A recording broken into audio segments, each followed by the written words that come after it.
এদিকে রাত পোহালেই মাঠে নামার ঘোষণা দিয়েছে আওয়ামী লীগ। সোমবার থেকে কঠোর কর্মসূচির হুমকি দিয়ে ঢাকা দখল করবে দলটি।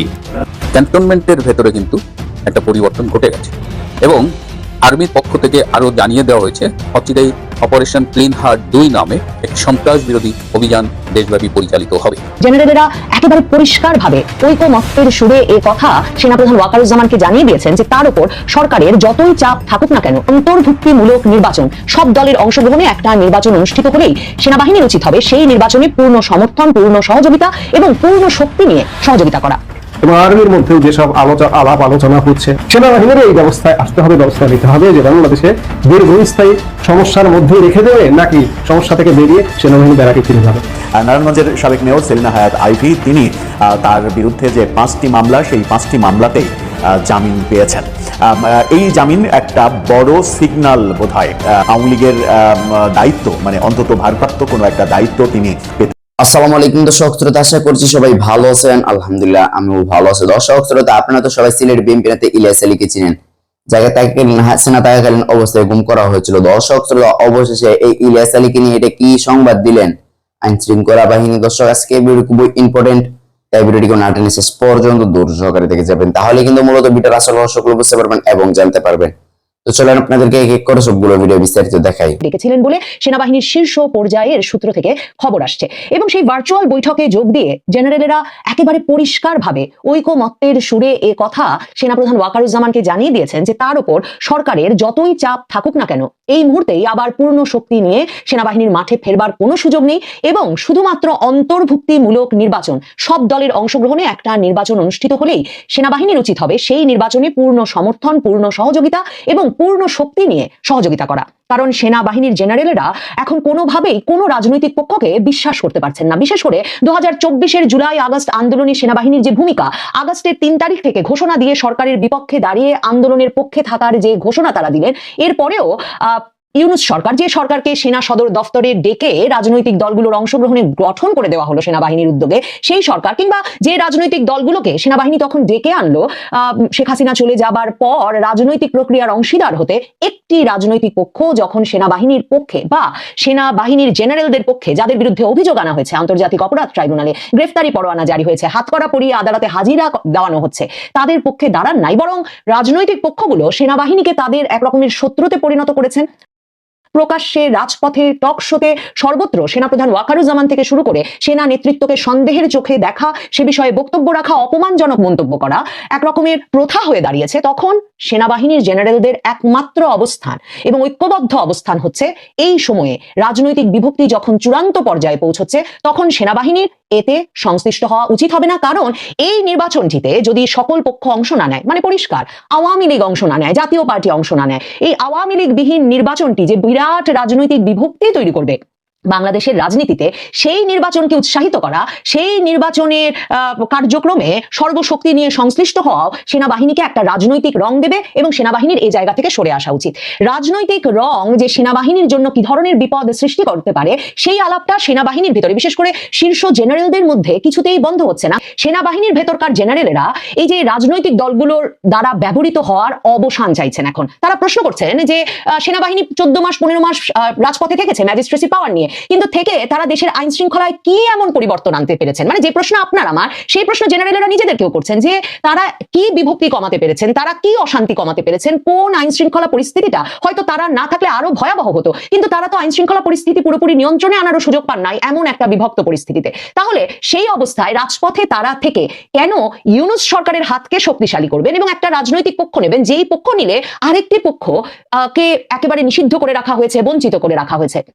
এর মধ্যে quarter master general Faizur Rahman, যিনি লেফটেন্যান্ট জেনারেল হয়েছেন কিন্তু এই আমলে, মানে প্রথমে হামিদুল হককে সরিয়ে আগস্ট মাসে ডিজিএফআই এর মহাপরিচালক করা হলো এই সরকার এবং এই সরকারের সময়ের সক্রিয় সকল রাজনৈতিক পক্ষের অনুমোদনে, এক রকমের সমর্থনে, মানে সেনা নেতৃত্বে পরিবর্তন আনার নমুনা হিসেবে যে ধরনের বড় বড় পদগুলোতে রদবদল হলো, ওই যে অনেককে হামিদুল হকের মতো বাধ্যতামূলক অবসরে পাঠানোর পর এই ডিজিএফআই চিফ হয়েছিলেন প্রথমে, এখন যিনি কোয়ার্টার মাস্টার জেনারেল সেই ফাইজুর রহমান।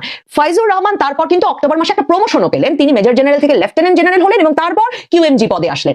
এই QMG lieutenant general Faizur Rahman পরিষ্কার করে এই ভার্চুয়াল বৈঠকে বলেছেন যে সকল দল সংশ্লিষ্ট না হলে, সকলের অংশগ্রহণ ব্যতি রেখে এই নির্বাচনে অংশগ্রহণ আবারও একটা রাজনৈতিক এঙ্গেজমেন্টে, পলিটিক্যাল এঙ্গেজমেন্টে পরিণত হবে সেনাবাহিনীর জন্য। সেনাবাহিনীর জন্য আবারও একটা পক্ষ নেওয়ায় পরিণত হবে। 2024-এর জুলাই আগস্ট আন্দোলনে সেনাবাহিনীর জেনারেলেরা যেটাকে ছাত্র জনতার পক্ষ অবলম্বন হিসেবে চিহ্নিত করতে চেয়েছেন এবং যার স্বীকৃতি পেতে চেয়েছিলেন, এখন তারা বুঝতে পেরেছেন সেই স্বীকৃতি তাদের মিলবে না এবং ছাত্র জনতার আন্দোলনে যে তারা পক্ষাবলম্বন করেছিলেন, সরকারের বিরুদ্ধে এক রকমের বিদ্রোহ করে, অভ্যুত্থান করে, সরকারের নির্দেশনা মানবেন না সিদ্ধান্ত নিয়ে, সেটাও একটা রাজনৈতিক পক্ষাবলম্বনে পর্যবসিত হয়েছে। সেনাবাহিনীর ভেতরে এই যে যারা গ্রেফতারি পরোয়ানা শিকার হয়েছেন এবং পালিয়ে যেতে বাধ্য হয়েছেন, যেই জেনারেলেরা ডিজিএফআই এর বিভিন্ন সময়ের চিফ ছিলেন যারা, কিংবা আরো সেনাবাহিনীর গুরুত্বপূর্ণ পদে ছিলেন, তারা অনেকেই কিন্তু এমনকি 2024-এর জুলাই আগস্টের পরেও জামায়াতে ইসলামীর সঙ্গে যোগাযোগ করেছেন। বণিক বার্তারি আরেকটা খবর বলি, এবছরেরই অক্টোবরে তারা খবর ছেড়েছে যে এই ডিজিএফআই এর হামিদুল হক, তাকে রাজসাক্ষী হওয়ার প্রস্তাব দেওয়া হয়েছিল আন্তর্জাতিক অপরাধ ট্রাইব্যুনালে,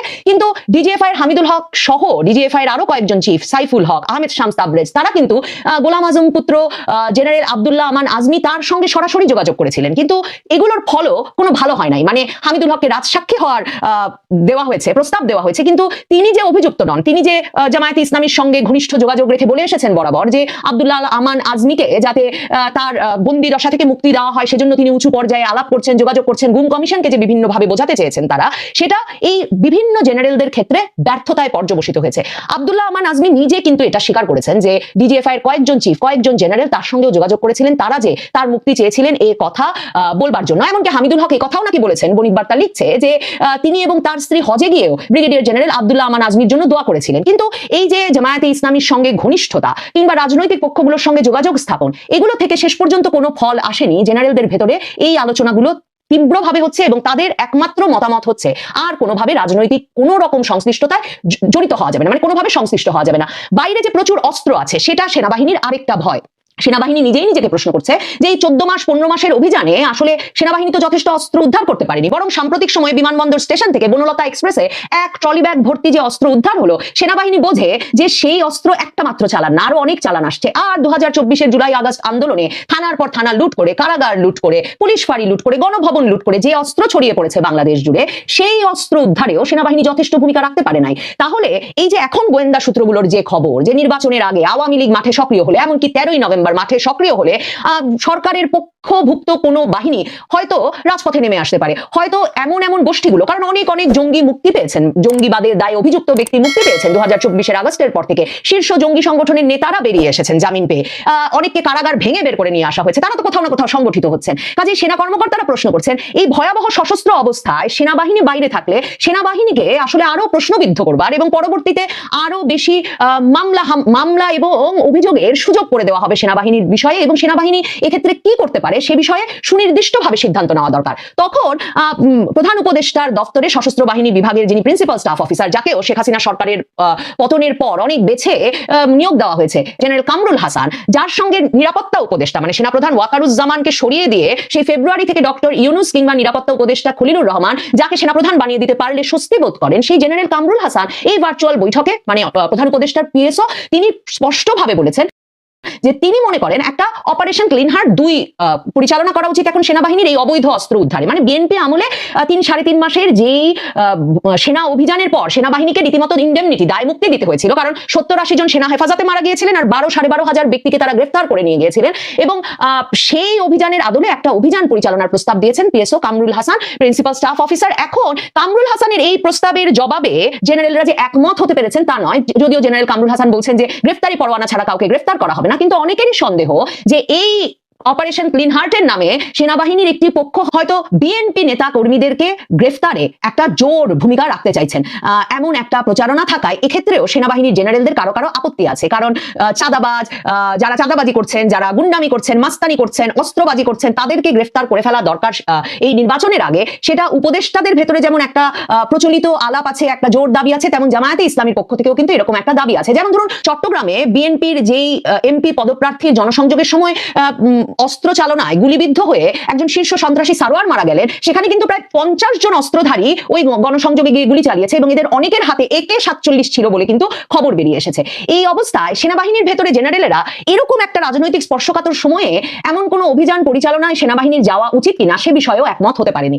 কারণ সেনাবাহিনীর এর মধ্যেই প্রশ্ন উঠেছে, জেনারেলরা বারবার প্রশ্ন করছেন যে ইউনূস সরকারের আমলে, ইউনূস সরকারের নির্দেশনায় তারা গোপালগঞ্জ সহ বিভিন্ন এলাকায় যে জায়গায় যে গুলি চালনা করেছেন সেই খবর, সেই প্রশ্নের মুখোমুখি তাদেরকে এরই মধ্যে হতে হচ্ছে। উপদেষ্টা আদিলুর রহমানের মানবাধিকার সংগঠন অধিকার তারা হিসাব দিয়েছে ইউনূস সরকারের 14 মাসে 40 জন মারা গেছেন বিচার বহির্ভূত হত্যায় আইন শৃঙ্খলা বাহিনীর হাতে এবং তার মধ্যে 19 জন গুলিবিদ্ধ হয়েছে। 2024-এর আগস্টের পর থেকে পুলিশের গুলি ছোড়ার কোনো অধিকার নাই এবং অনুমোদন নাই, পুলিশের কাছে অস্ত্র নাই, তাহলে গুলি ছুড়লো কে? পরিষ্কারভাবে সেই প্রশ্ন রবনীতা চৌধুরীর বয়ানে যেমন আমি তুলেছি, এখন দেখছি যে বিবিসি বাংলা সহ বিভিন্ন সংবাদ মাধ্যমে কিন্তু সেই প্রশ্ন তুলছে। তার মানে এই প্রশ্নের উত্তর আদালতেও একটা সময় দিতে হতে পারে সেনাবাহিনীকে, সেই ভয়ও আছে সেনাবাহিনীর জেনারেলদের মধ্যে। সেনাবাহিনীর জেনারেলদের পরিষ্কার সিদ্ধান্ত, ওয়াকারুজ্জামানকে এমন রাজনৈতিক পরিস্থিতিতে সেনাবাহিনী বাইরে গিয়ে কোনো পক্ষের হয়ে আর লড়াই করতে রাজি না, কোনো পক্ষের হয়ে অন্য পক্ষকে দমন করতে রাজি না এবং সেনাবাহিনীর জন্য কোনোভাবেই একটা অন্তর্ভুক্তিমূলক নির্বাচনের আয়োজন ছাড়া অন্য কোনো আয়োজনে সর্বশক্তি নিয়ে, পূর্ণাঙ্গ সমর্থন নিয়ে নির্বাচনের প্রক্রিয়ায় সংশ্লিষ্ট হওয়া উচিত হবে না। 50%কে ব্যারাকে ফিরিয়ে এনে সেনা কর্মকর্তারা খুশি, তারা বাকি 50%কেও পারলে এখনই ফিরিয়ে। প্রিয় দর্শক শ্রোতা, আপনাদের ভিডিও দেখতে দেখতে ভিডিও শেষ পর্যন্ত চলে আসেন। অবশ্যই আপনাদের মতামত কমেন্ট বক্সে জানাতে ভুলবেন না। আর নতুন নতুন আপডেট ভিডিও পেতে অবশ্যই আমাদের চ্যানেল আইকনে সাবস্ক্রাইব করে দিন। তো আপনাদের সাথে আবার দেখা হচ্ছে পরবর্তী এক ভিডিওতে।